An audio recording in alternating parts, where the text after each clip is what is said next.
उस तड़ीपार से ये पूछना चाहता हूँ कि आप बताओ, जब देश आजाद नहीं था उस समय तुम्हारा भगवान कहाँ थे? इस देश को चलाने के लिए एक संविधान की जरूरत था, तब तुम्हारा भगवान कहाँ थे? जब इस देश के महिलाओं को पढ़ने का अधिकार नहीं था, तुम्हारा भगवान कहाँ लोग ये तो गांधी जी को गाली जाते था, फिर नेहरू जी को गरिया रहा था, अब अम्बेडकर साहब को अपमानित कर रहा है। वो तड़ीपार क्या समझता है अपने आप को? जिस जगह पर गृह मंत्री बन के वो बैठा है, जिस चेयर पे बैठ रहा है, वो भी संविधान के बदौलत ही साहब दिल में बसते हैं, ठीक ना? और इनको चाहने वाले जितने भी लोग हैं अमित शाह को छोड़ेंगे नहीं, माफी मंगवा कर ही दम लेंगे, क्योंकि उसके भगवान से बढ़कर ये हमारे भगवान है। दिखा दीजिए कैमरा। अगर पार्लियामेंट में हम होते और मेरे सामने ये तड़ीपार बाबा साहब को अपमान किया होता तो उसका जीभे कबार लेते संसद में उसका जीभे कबार लेते। हम रहते या ना रहते।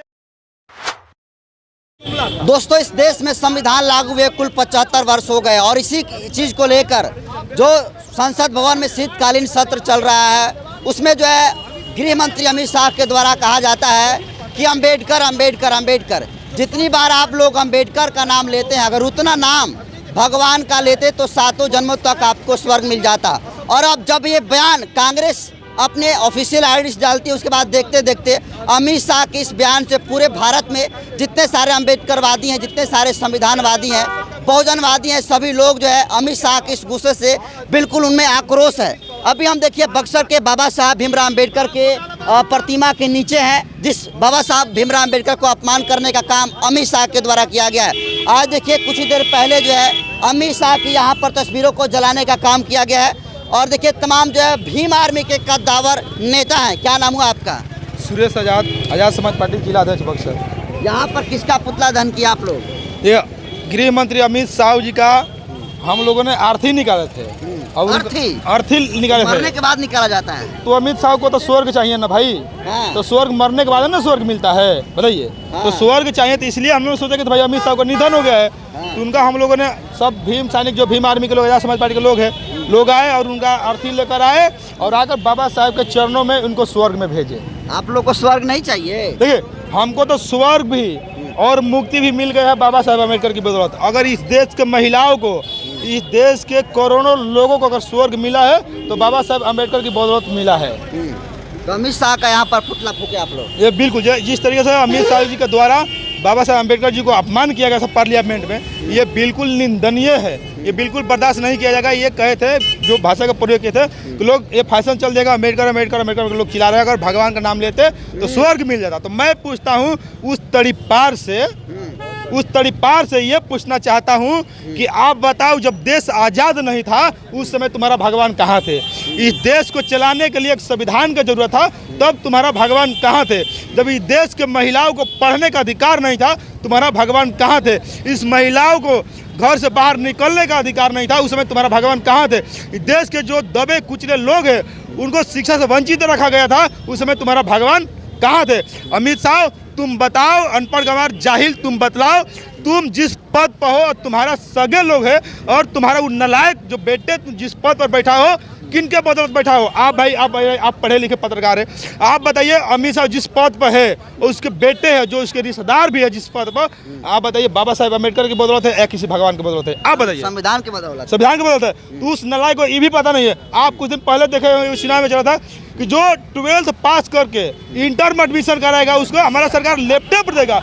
ये नलायक को, इस तड़ीपार को ये भी पता नहीं है कि 12th पास करके ग्रेजुएशन में एडमिशन होता है कि इंटर में एडमिशन होता है। जब उसको यही पता नहीं है तो स्वर्ग नर्क को क्या पता लगेगा? स्वर्ग कहाँ मिलेगा, नर्क कहाँ मिलेगा? लेकिन अमित शाह का सफाई में बयान आया, उनका ये कहना है कि हमारा वीडियो कांग्रेस एडिटिंग करके चलाई है, AI से बनाया हुआ वीडियो है।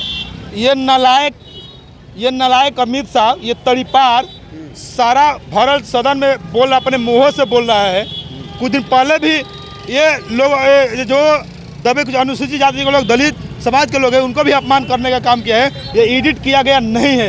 ये हमेशा से कभी संविधान का विरोध करो, कभी बाबा साहब का विरोध करो, तो याद रहे कि इससे पहले भी कांग्रेस की सरकार चल रही थी, कांग्रेस को बहुत गुमान हो गया था, कांग्रेस के अंदर अहंकार हो गया था। तो ये देश के जनता और ये बाबा साहब को मानने वाले लोग सत्ता से बाहर कांग्रेस को किए ना, तो उसी तरह से बीजेपी भारतीय जनता पार्टी के लोगों का अगर घमंड हो गया है, उनके अहंकार हो गया है कि हम सत्ता में हम कुछ भी करेंगे, तो याद रहे कि आने वाला चुनाव में अमित शाह को अगर वोट के समय आता है तो संविधान के जूते से उसके सर पर जूता मारने का काम अम्बेडकरवादी लोग करेंगे। तो कब माफ कर रहे हैं अमित शाह को? अमित शाह जब तक माफी नहीं मांगता है तब तक हम लोग माफ करने वाले नहीं हैं, किसी कीमत पर माफ करने वाले नहीं हैं। चलिए, सुरेश आजाद हैं और इनका कहना है कि ये प्रदर्शन और यह आक्रोश तब तक जारी रहेगा जब तक गृह मंत्री अमित शाह माफी नहीं मांगते हैं। तमाम लोग हैं, क्या कहेंगे अमित शाह के बयान पर?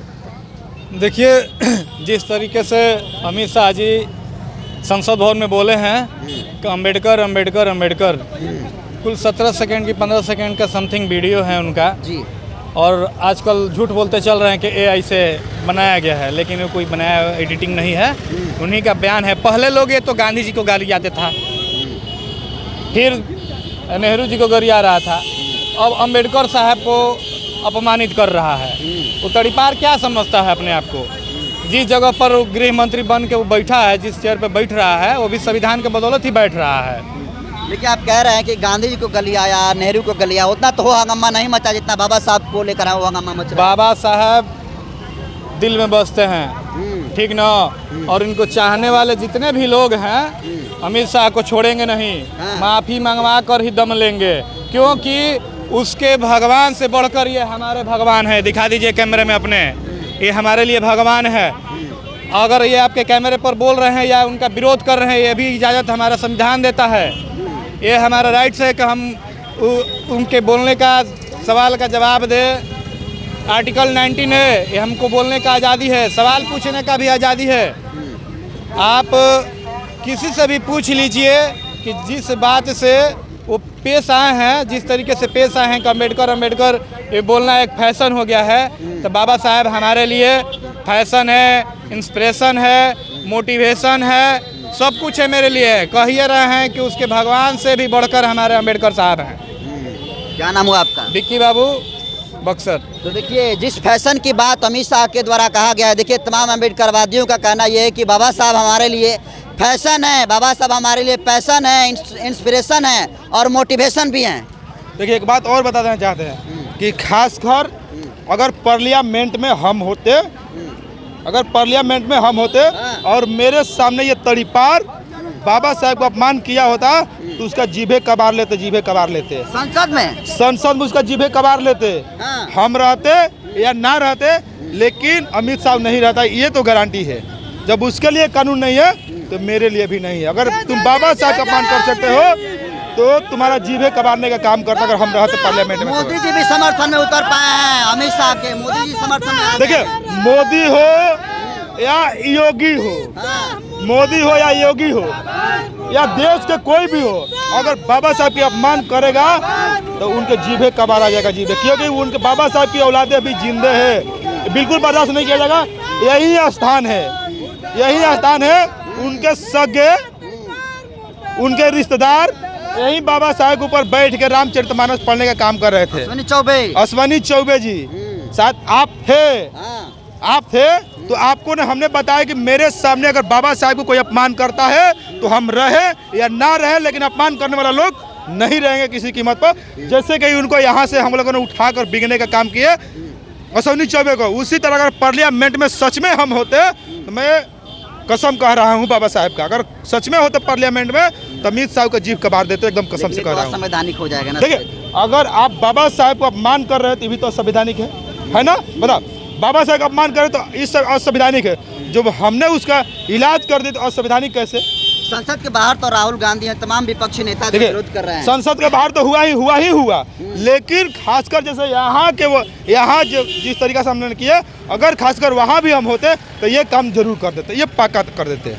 चलिए, ये कह रहे हैं कि अगर जिस संसद भवन में जो शीतकालीन सत्र चल रहा था और उस शीतकालीन सत्र में देश में लागू हुए संविधान को 75 साल हो गए और उसी गौरव गाथा पर चर्चा हो रही थी और ये बात अमित शाह के द्वारा कही जाती है। सुरेश आजाद जी हैं, बिहार में दूसरे चंद्रशेखर आजाद के नाम से जाने जाते हैं और फेमस भी हैं काफ़ी। ये कह रहे हैं कि हम अगर उस संसद भवन के शीतकालीन सत्र में होते तो अमित शाह के जीभे कबार देते। और कहीं ना कहीं दोस्तों, जिस तरीके से बाबा साहब भीमराव अम्बेडकर का अपमान होम मिनिस्टर के द्वारा किया गया। पूरे बिहार भर में, पूरे उत्तर प्रदेश में आज अमित शाह की पुतला दान हो रहा है। और देखिए सभी लोग आज बाबा साहब के प्रतिमा के सामने खड़े होकर, क्या युवा, क्या जो है बुजुर्ग खड़े हैं, क्या कहेंगे सर? ये जो अमित शाह जी द्वारा राज्यसभा में बयान दिया गया है, बहुत ही घृणित बयान है। ऐसा नहीं बोलना चाहिए। इससे स्पष्ट होता है कि अमित शाह बाबा साहब को पढ़े नहीं हैं, केवल सुने हैं, जाने हैं। अच्छा। अगर पढ़ लेते तो अमेरिका का राष्ट्रपति बराक ओबामा पढ़ लिया, सबसे बड़ा तानाशाह उत्तरी कोरिया का किम जोंग पढ़ लिया। देखिए अमित शाह उनको पढ़े नहीं, केवल सुने हैं, इसलिए उनकी ओछी बयानें आ रही हैं। इनको नहीं मालूम है कि बाबा साहब वंचित दलित के लिए वो भगवान ही है। दलितों के लिए उन्होंने धरती पर स्वर्ग और उनके अधिकार को दे करके गए हैं, और यहाँ दलितों का और कोई स्वर्ग जाने का लालसा नहीं है। और उनको अगर है तो उसके लिए हम लोग आज ये इंतजाम किए कि अर्थी ले करके उनको फूंक करके और उनको स्वर्ग का रास्ता दिखाए कि जाइए आप स्वर्ग। लेकिन अमित शाह का भी सफाई में बयान आया है, देश के प्रधानमंत्री का भी बयान आया है कि ये वीडियो AI तरीके से बनाया गया है, एडिटिंग वीडियो है। ये वीडियो तो हम लोग देखने से तो लग रहा है कि नहीं वो संसद का ही वीडियो है। अब एडिटिंग उसका, ये उनका कहना है कि कुछ भाग ही दिखाया गया है, लेकिन कुछ भाग जो दिखाया गया है तो सत्य है। उनका कहना कि पूरा वीडियो नहीं दिखाया गया है, कुछ भाग। लेकिन कुछ भाग में जो ये शब्द कह रहे हैं बहुत घृणित शब्द है। किसी महापुरुष का नाम 4 बार लेकर के और दूसरे उद्देश्य से लेना ये घृणित है, और उन्हें माफ़ी मांगना चाहिए देश से इस काम के लिए। दोस्तों जो लोग कह रहे हैं कि एडिटिंग वीडियो है, AI से बनाया गया, आपको बता दूं दोस्तों कि सदन के शीतकालीन जो सत्र अभी चल रहा है वो तमाम वीडियो संसद टीवी के यूट्यूब चैनल पर अपलोड होता है, और आप उसमें जाकर देख सकते हैं। अब अमित शाह ने जो बयान दिया है हूबहू यही बयान दिया है, और इसमें कहीं भी एडिटिंग और AI की बात नहीं है। ये सफाई में कह रहे हैं कि हमारा वीडियो जो है गलत तरीक़ा से AI से बनाया गया है। तो देखिए तमाम लोग जितने सारे अम्बेडकरवादी हैं, संविधानवादी हैं, बहुजनवादी हैं, इसका विरोध कर रहे हैं। और जब तक अमित शाह माफ़ी नहीं मांगेंगे तब तक इन लोग का आक्रोश ये कायम रहेगा।